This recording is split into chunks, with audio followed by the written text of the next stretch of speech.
While we wait for Chris to fix that. So next question is, Kevo, how important is credit in terms of living in today's society? Because I feel like most people underestimate how important credit is. And like you said, you can get things for free basically without any money down using credit. Yeah, I feel like credit is more important than actually money. Because, okay, if you got credit, let's say if you go in like a Lamborghini lot, you can have a lot of cash, but they're not even going to respect you without the credit. They're going to say, okay, well, you got the money, but have you ever owned a Lamborghini before they really respect you? And if you never owned one, you will have to you might as well just pay the whole car off because they don't really care too much about, they just want you to have the history. You know what I mean? Okay. It's just like getting a loan. If you go get a loan, right, and you start paying it, and then versus a person that's trying to get a loan with cash, it got to make sense for the banks. They just want to make sure you got the right history, basically.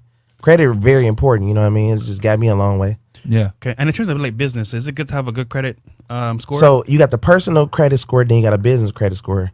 So in order for you to actually get a business loan, you need the personal to be your personal credit need to be high before they actually, because you have to be like, let's say if you say I need $1 million for my business, somebody has to co-sign, which can be yourself, right? But you actually have to have your business and your personal credit, both of them need to be up to do it. So because I feel like most people, like, they say, yeah, I need my credit score up, and they kind of like dwindle on it. They don't really make it a priority. They don't really, nobody really, it's like they put it last, then they realize later on when they need it, when it's very like, okay, when you at the car lot or when you at the bank trying to do something or when you trying to get the credit card, then you like, dang. Then you start thinking about money again, but you still don't really realize it until you're trying to buy a home. Exactly. Trying to get a nice car. It's like so much, all credit is always needed everywhere you look when it's something important. You want a boat, you need credit. House, you need credit. Car, you need credit, you know? Yeah, the worst part is when you go to buy a home and then they tax you with the highest interest rate because you don't have good credit. Yes. That's the worst, bro. And also I want to let everybody know how important certain banks are, because if you bank in with a great bank, you can actually get a lower interest rate. It's not even really, it's about credit, but you can actually look at City National. You know what I mean? You can get with them and get like a 1-2%, you know what I'm saying, interest rate on something versus, you know, Bank of America and Chase, they are a bigger bank, so they don't really care to have to look out for you. Damn. Unless you are, you chase private client or something like that, then they do you a little bit better. Okay. But they see how in order to be a Chase private client, you need more money. Right? It all ties into it. You get what I'm saying? So like other banks will look out for you depending on what bank. Credit unions a little bit better than the actual bank, but okay.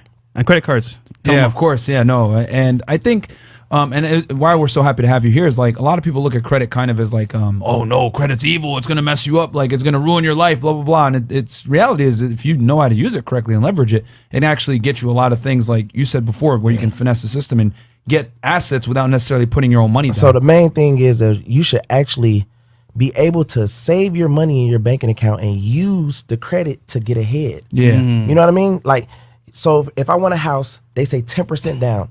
You get a house for 10%, and after you get the house, let's say if you Airbnb the house, you can Airbnb the house every day and let the house pay for itself. So let's say if the mortgage is $3,000, and if you get $3,000, $2,000 a day, depending on what type of home it is. Let's say if it's a mansion in like Georgia or somewhere, it's cheap, right? $3,000 a day, you might be able to pay your rent up for the whole year, and the house is going to eventually pay for itself all off of credit. Now your money is still stacking in your account. Yep. You know what I mean? Like the main goal is not to have to spend your banking account money. Yeah. Yeah. So you use other people's money. Exactly. You use credit.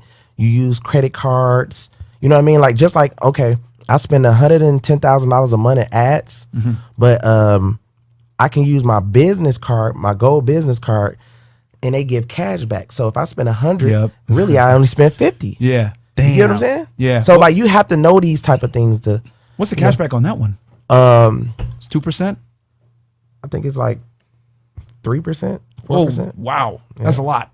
Yeah. That's real good for cash back. Yeah. Man. So I'll say this.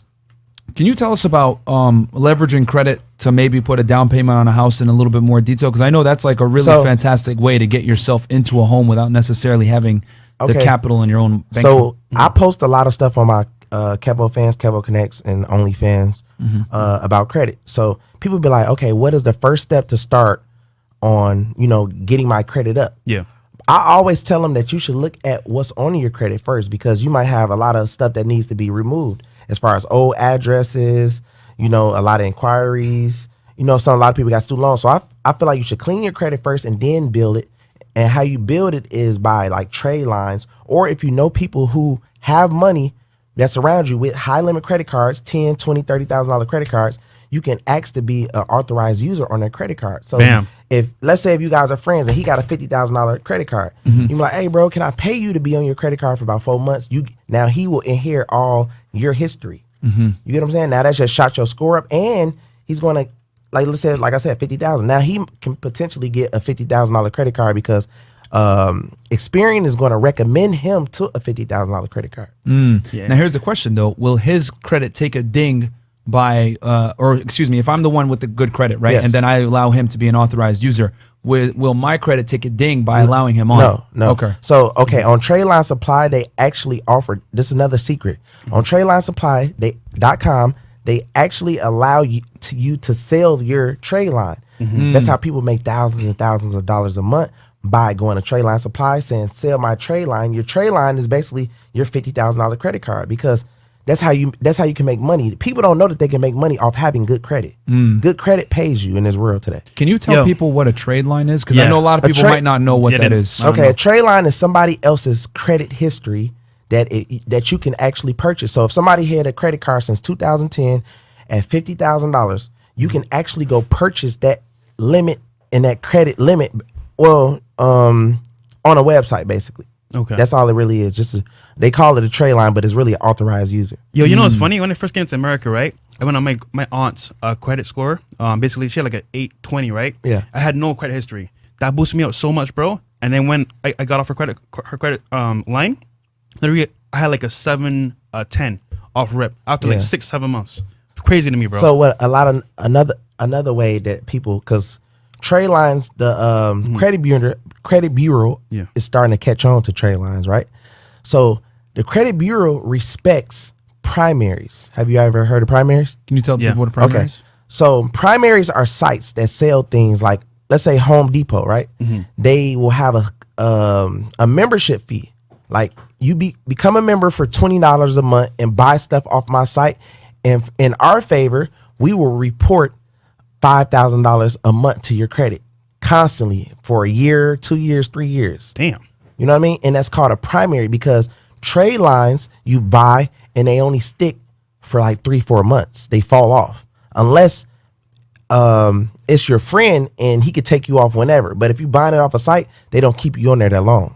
Oh, so you get can what I'm only, so you're basically paying Renting. to rent a line Exactly. that has a higher limit. Is that for the sole purpose of maybe you're going to apply for some credit cards at that time to help you? This the only thing good trade lines are good for, when you know, because you got 2 to 3 weeks before they hit. So if you buy it and it hits, you go get your car, go get your home, or go get your credit card Right soon there as and it then. hits. Okay. Because you don't really have too much time, because Yeah. it's a site where if I give them my information and say, hey, y'all can add 10 people on my credit card, but I don't want them on there longer than 2 months or a month.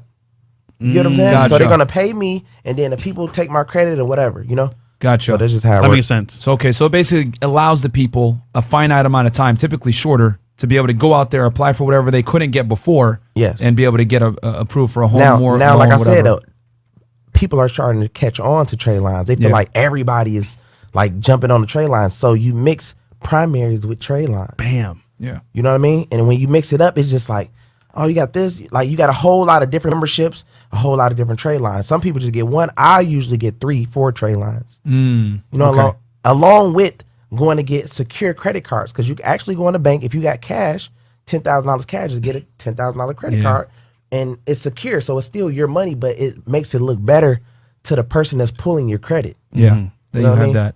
So- And now with the primaries, is this like basically? I guess maybe it's a credit card that comes through, let's say like a jewelry company or Exactly. or a Macy's credit card or Yep. something like that. It's typically issued by some, I guess, retail store or But something like a that. lot of the primaries right now, like Shop Simplio or My Jewelers actually been up and down. They've been reporting and taking off and taking on and taking off. I saw your video on that one. Yeah, so the thing about you can actually go in there, sign up, and buy some jewelry, and they report $5,000, and it shot your credit up at least 60 points.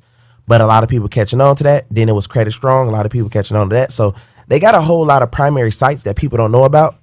I was thinking like, man, if I come out with a site that can you can sell something to somebody and build a credit at the same time, you are instantly probably gonna be a billionaire.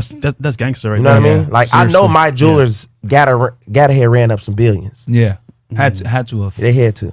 So okay, so I guess so the strategy that you're kind of telling people is, number one, they got to clean their credit, which I was going to ask you about that too. So clean their credit first before they build it up through the trade lines and the primaries. Yes. How would you say, and I've seen you talk about this before in your videos, but I want the people to hear this. How would you say people need to, I guess, clean their credit history, get rid of those inquiries and everything else So like that? with credit cleaning, that's what. Okay, this the reason why I even came out with this. So there's a lot of people out here who claim they clean credit. They be like, oh well, I gotta look at your credit and I'll clean it and give me 5,000, 4,000, whatever, and then they'll take 90 days or longer. Sometimes they just take your money. So I say, okay, I started researching how to clean credit, like just different people. I was asking different people like, how you do this, how you do that, and I put it all together and now said, look, I'm gonna come out with a credit cleaning course, step by step on how to clean it. So basically, only thing it is just credit cleaning letters, and it's a program that you put all your information through, and basically you check off, and you can do everything from home just to just clean your credit. Whatever's on your credit, you can take off. And it's crazy that I'm like, damn, it's that simple. But the person who's selling you to like, oh well, if you need me to clean it up, they make it seem so hard. Yeah, but it's really you. so easy. But they make it seem so hard so they can get that $2,000-3,000 out of you. Yeah, because they feel like if you find out, you're gonna be kind of mad. You get what I'm saying? Facts. Because you got to understand this, with credit, you're steady going to have to clean it because it's always going to be an inquiry that's going to pop up on your credit. Always. Unless you're like a real credit freak and you just always looking for the soft inquiries. Yeah. You know what I mean? But Exactly. that's rare when you're trying to go to get a house or a car, Yeah. They always doing hard inquiries. So you got to take that stuff off your credit. And for the people that don't know, what's a hard inquiry versus a soft inquiry? For So the a people that hard might not inquiry know? is like if a car lot pulls your credit, that's going to be a hard inquiry. A soft inquiry is something that's called pre-approvals. Yes. Yeah. So if you are applying for a card, you want to look for the cards that says pre-approvals. Those are all soft inquiries. They're not going to put that hard inquiry on your credit because you don't want 15, 25 hard inquiries on That'll your credit. ding That you looks bad. You don't. horrible. And you're going to drop on your Facts. points. Facts. Okay, so super chats real quick. Oh yeah, so we'll hit the super chats real quick. And guys, And make sure to like the goddamn video, man. And Comment, shout out to subscribe. everyone here from Twitch, guys. Shout Yeah. out to y'all Twitch, in here, by the man. way. Okay, so let's see here. We got